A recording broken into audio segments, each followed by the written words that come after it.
सभा में नमजी विश्वास लिखी थी बेटी बात छोड़ दिया कि लाज बचाने वाला कोई नहीं, मेरा भैया कोई नहीं।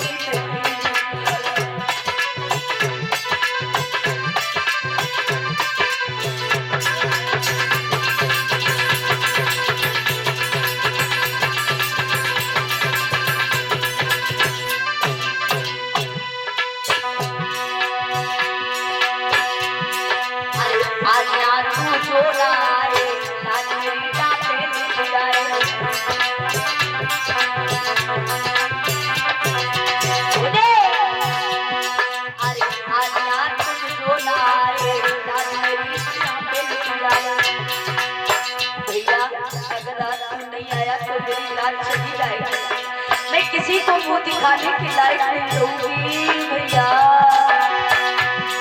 अरे यहाँ पर जो नहीं आए वो हमें लुट जाए।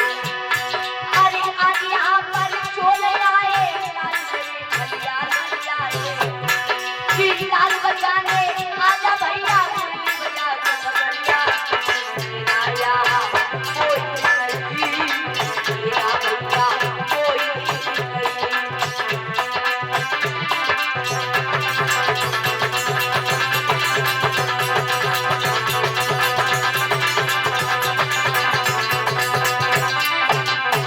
बोली द्रौपदी अरे पहला गीत ने प्राण बचाई, अरे खम बखारी के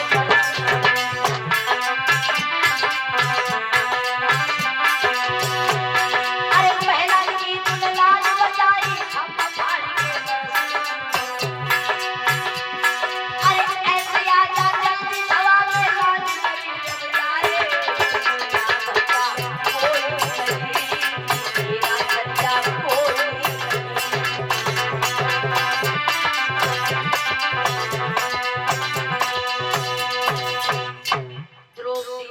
सभा में चिल्ला रही है भैया जल्दी आ नहीं तो मेरी लाज चली जाएगी। अब जब ऐसे आवाज लगाई तो उसी समय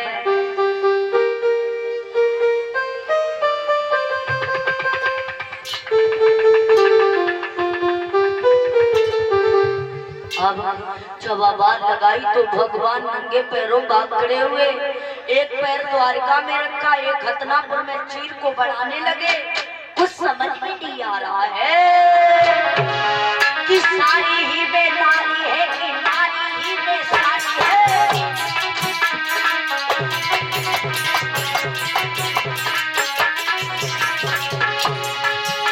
अरे नारी ही बेसारी है कि सारी ही बेनारी है।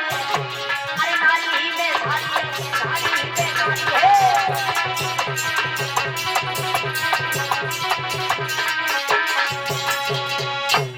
समझ में नहीं आ रहा है नारी ही में साड़ी है कि साड़ी ही में नारी है। साड़ी पे साड़ी बढ़ गई है। जिस स्वागत साड़ी खींचते खींचते बेहोश हो गया।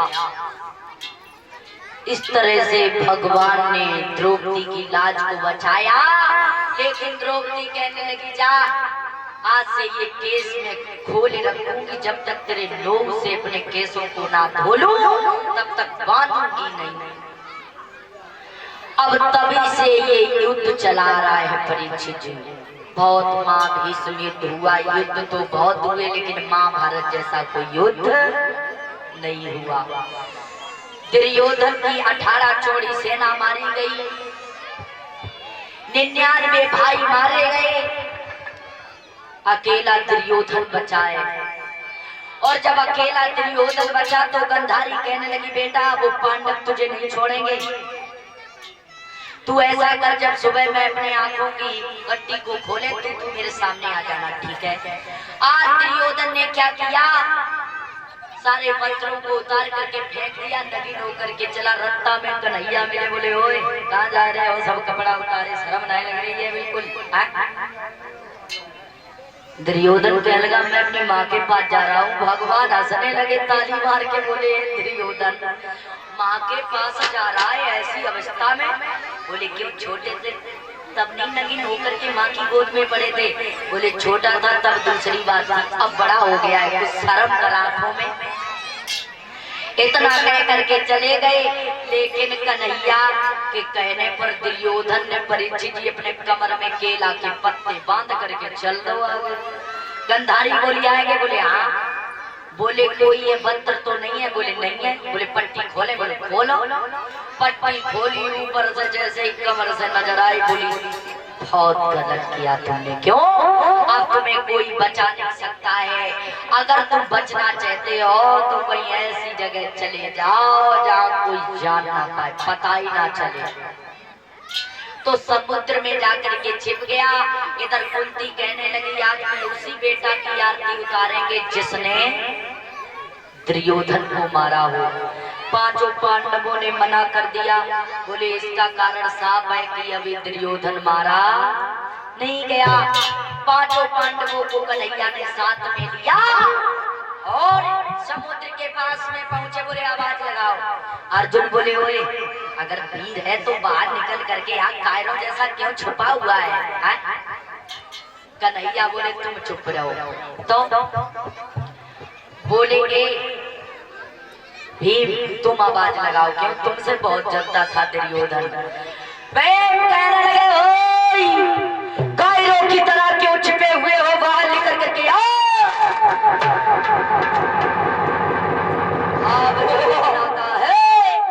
उसी समय फिर भी नहीं निकला।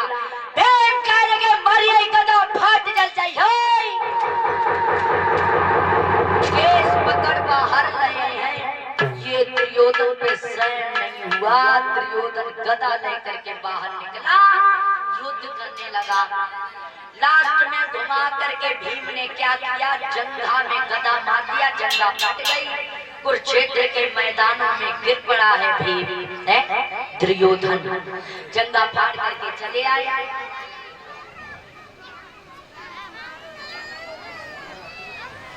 अब इधर द्रोणाचार्य आए। बोले कहिए। द्रोणाचार्य का पुत्र द्रोणी आया। बोला कहिए क्या सेवा करें? बोले अगर तू मुझे पांडवों के सर काट करके दे दो तो हम तुम्हें सारा राज्य पाट दे देंगे। वहां से द्रोणी चला। भगवान ने पांडवों को उठा लिया, द्रौपदी के पांचों बेटाओं को वहां सुला दिया। द्रोणी आया, पांचों द्रौपदी के पुत्रों को सर के काट करके ले गया। पहले तो दुर्योधन ने सर को देखा, बहुत हंसा। एक सर लिया वो भी फूट गया, दूसरा लिया वो भी, यानी कि पांचों सर फूट गए। दुर्योधन कहने लगा ये तूने बहुत गलत किया मेरे साथ द्रोणी। एक किसके सर काट करके ले आया तू? क्यों? क्योंकि अगर इसमें से अगर कोई भीम का सर होता है, पांडवों के सर होते तो भीम का एक ऐसा सर है जो किसी के फूटने से फूटता नहीं है।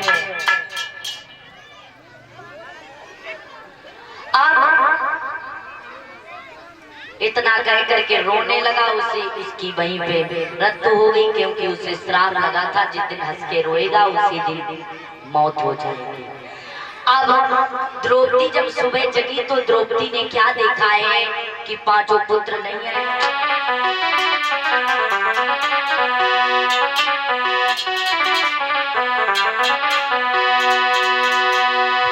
कि देरों से रक्त बह रहा है और ये अमला बड़ी रो रही थी।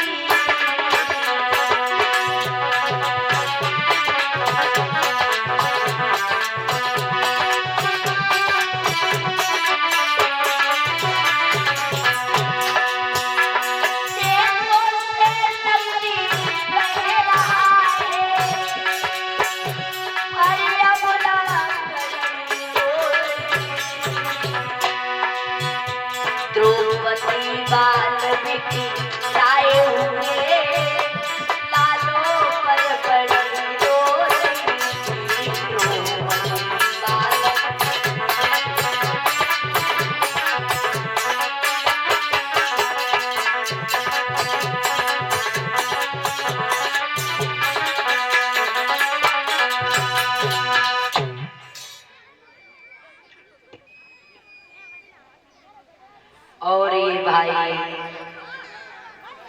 और ये शरनाम सिंह भैया पीएसी भाई, इनकी तरफ से अलीगंज से आए हुए हैं, मुझे 201 मुद्राएं स्पेशल इनाम दे रही हैं। अब इधर द्रौपदी रो रही है, भगवान आए। बोले क्यों रो रही हो बहन, अगर व्रत रहेगा तो फिर फल आएंगे। द्रौपदी बोली ये सब तुम्हारा ही किया हुआ है। भगवान कहने लगे द्रौपदी, इन ढेरों से शायद पांडवों को अगर ना किया जाता तो तेरे बच्चों के धड़ के बदले तेरे पतियों के धड़ नजर आते। जब तक हम हैं तब तक कोई आंच नहीं आने देंगे। जब इतना था, लेकिन अर्जुन बोले मेरी बात सुनो।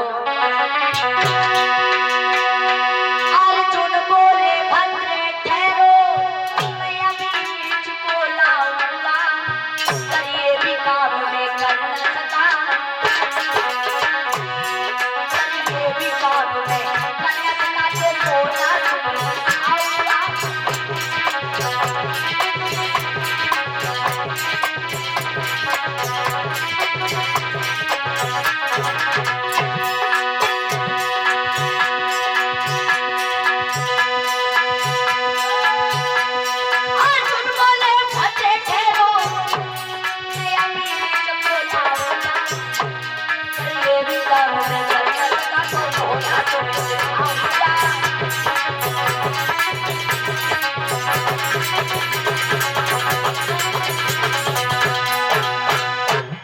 तो बोला बोले भद्रे चिंता मत करो, जिसने हमारे बच्चों के सर को काटा उसको छोड़ूंगा नहीं। इतना कह करके चले कौन, अर्जुन और कन्हैया। आगे बढ़ के देखा द्रोणी हंसता हुआ चला जा रहा है। भगवान कहने लगे अर्जुन द्रोणी को पकड़ लो और रथ के पीछे बांध लो। आज द्रोणी को रथ के पीछे बांध लिया, और जब रथ के पीछे बांध लिया है और द्रौपदी के सामने ले जाकर के पटक दिया। बोले द्रौपदी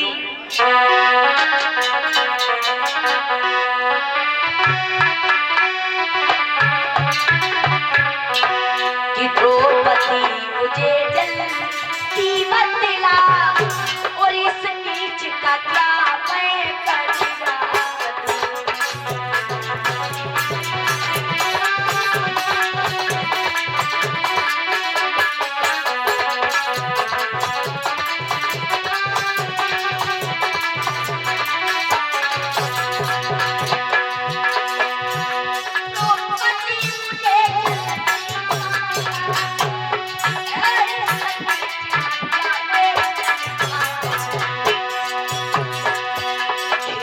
करूंगा।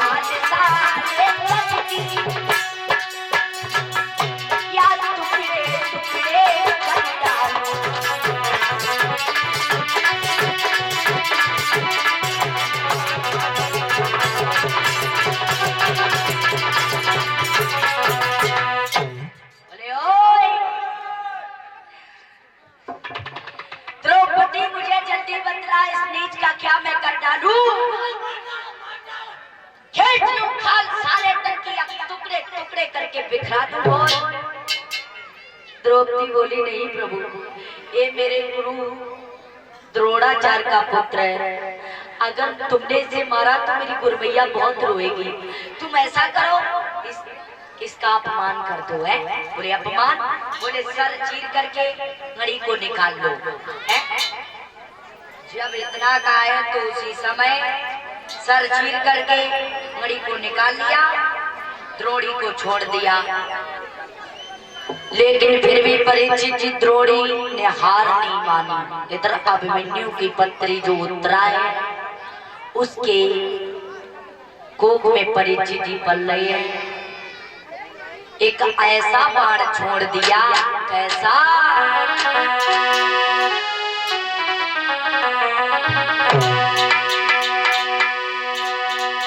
उस भीष्म बाण की ब्रह्म ज्वाला और अंदर ही करब जला।